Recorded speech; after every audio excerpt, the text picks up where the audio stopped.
Hello friends, IAS UPSC 2017 exam और state PSC और PCS exams के लिए रिलेवेंट ये हमारी एडिटोरियल्स और करंट अफेयर्स की सीरीज है, जिसमें हम 1 अगस्त 2016 का द हिंदू का जो न्यूज़पेपर है वो थोरोली हम उसको पढ़ रहे हैं। और इस समय हम एडिटोरियल पेज डिस्कस कर रहे हैं। हम ऑलरेडी द हिंदू का एडिटोरियल और एडिटोरियल पेज का जो आर्टिकल होता है वो हम डिस्कस कर चुके हैं पिछली वीडियोज में। और इसमें हम लेटर्स टू द एडिटर में जो बहुत रिलेवेंट और इम्पोर्टेंट फैक्ट आए हैं, कुछ चीजें हैं, कुछ दृष्टिकोण हैं पाठकों के, जो कि हम भी उन विचारों से अवगत हों तो उन विचारों का प्रयोग अपने उत्तर को इनोवेटिव बनाने के लिए, अपने मेंस परीक्षा के आंसर को इनोवेटिव बनाने के लिए यूज कर सकते हैं, या फिर इंटरव्यू में बोल सकते हैं, या फिर अपने सुझाव के तौर पर ले सकते हैं, या अक्सर हम लोग जो है उसको निबंध में भी एस्से में लिख सकते हैं। तो इस प्रकार की चीजें कई बार इंपॉर्टेंट हो सकती हैं। आइए एक लेटर टू द एडिटर है वो हम पढ़ते हैं इस वीडियो में। Smart cities can wait, rain induced flooding in Bengaluru is an example of how most of our cities are now bearing the brunt of inadequate and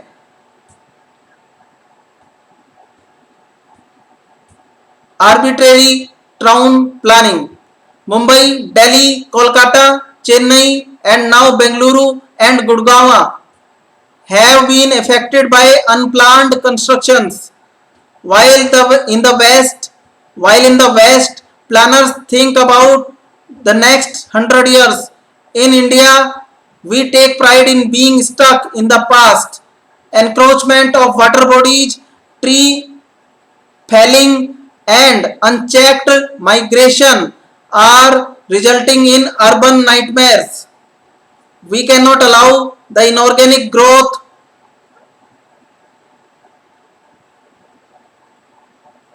of the cities. Corruption in our civic bodies must be rooted out and growth planned in such a way that infrastructure does not crumble in the face of nature's fury.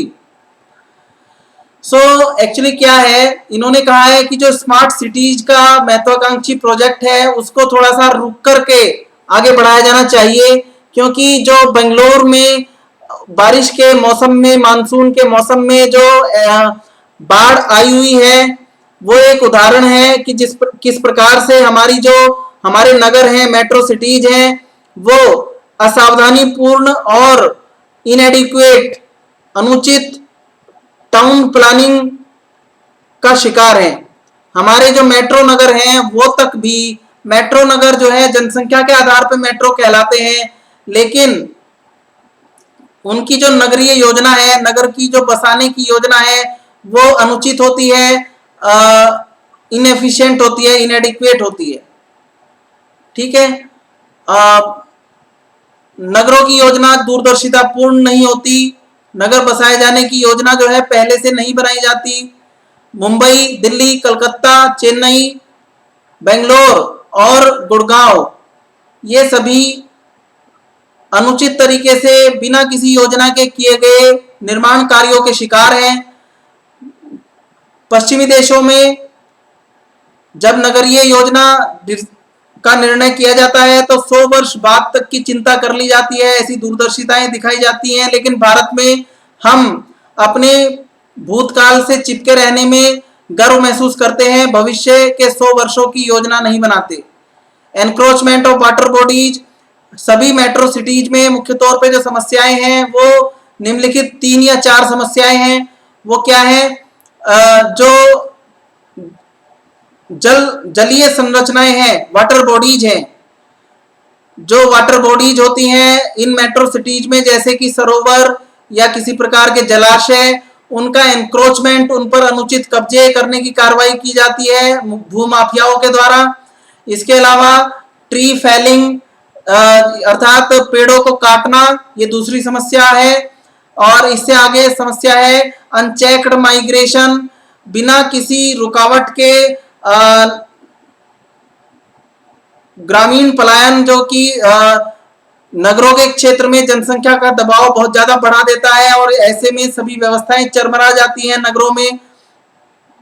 दूसरी बात है कि अच्छा, ये सब चीजें मिलकर के एक नगरीय नाइटमेयर, नगर का की जो दुविधाएं हैं, विडंबनाएं हैं, नगरीय व्यवस्था की जो विडंबनाएं हैं उनको बढ़ावा देती हैं ये सब समस्याएं, ये सब गतिविधियां जो है नगरीय समस्याओं को जन्म देती हैं। हम किसी भी प्रकार का हेपोजाइड, अस्त व्यस्त या बिना प्लान किए हुए, बिना योजना के नगरीय विकास को हमें बढ़ावा नहीं देना चाहिए। हमारी जो सिविक बॉडीज हैं, नगर पालिकाएं और अन्य नगर प्रबंधन करने वाली जो यूनिट्स हैं, इकाइयां हैं, उनमें भ्रष्टाचार नहीं पनपना चाहिए। भ्रष्टाचार को जड़ से खत्म समाप्त करना चाहिए सिविक बॉडीज के अंदर। और जो विकास संबंधी योजना है, आयोजना है, विकास की जो आयोजना है, विकास संबंधी योजनाओं का निर्माण है, वो इस प्रकार से किया जाना चाहिए कि जो अवसंरचना है, इंफ्रास्ट्रक्चर है, वो प्रकृति के आड़े ना आए। तो ये महत्वपूर्ण लेटर टू एडिटर है जो हम अपने आंसर्स में विभिन्न प्रकार से यूज कर सकते हैं। Thank you very much, all the best.